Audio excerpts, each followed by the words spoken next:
In section 1.6, we're going to look at the variables and expressions of algebra.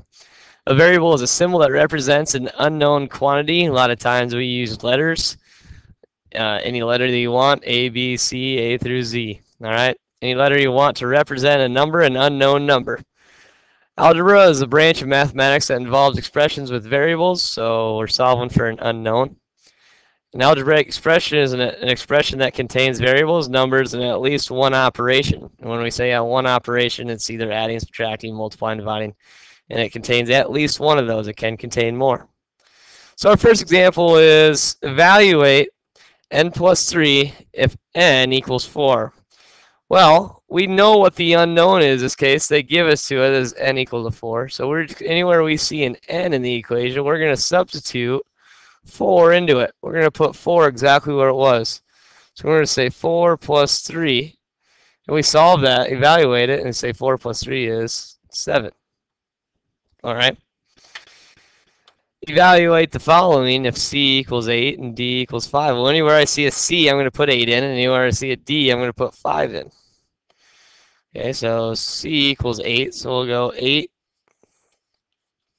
minus 3, 15 minus 8, and 5, C 8 plus 5, D was 5.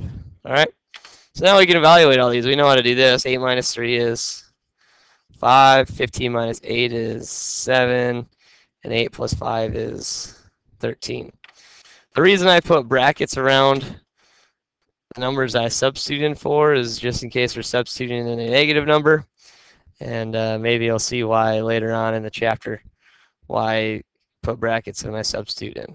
Okay. Coefficient. Coefficient is a numerical factor of a multiplication expression that contains a variable. That's really sounds really wordy to say that it's the number in front of a variable. So if I wanted the coefficients in this expression here, my coefficients would be 8, 2, and 3. They're the numbers in front of the letters. All right, so that's what a coefficient is.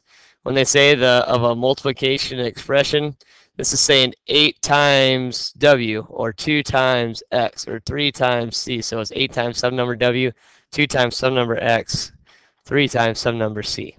Okay? Okay, so evaluate. So when they're close together, when they're right next to each other, this means multiplication. In this expression here, anywhere we see a W equal to, it's a W, we're going to put 5. And anywhere we see a V, we're going to put in a 3. So now I have 8 times 5 minus 2 times 3. If we go back to our order of operations, please excuse my dear Aunt Susie, we got to multiply or divide first, whatever comes from left to right first. So we multiply first here in this case. 8 times 5 is 40, minus 2 times 3 is 6. 40 minus 6 is 34. Then we can get to our adding and subtracting of, please excuse my dear Aunt Susie. Okay. Evaluate 4y squared plus 2. So if y equals 3, whenever I see a y, I'm going to put a 3 in. So 3 squared plus 2. Another reason why I put brackets when I substitute in is if on your calculator, if you would put brackets -3 squared, you would get 9, because this means -3 times -3, which is 9. If you put -3 squared without the brackets, you would get -9, because this means -3 times 3. Because please excuse my dear Aunt Susie says that you need to do the exponents first. So that's why you get -9. Another good reason why you put brackets in when you substitute. So anyway, please excuse my dear Aunt Susie says we do exponents first. We need to square this. 3 squared is 9, so I have 4 times 9 plus 2.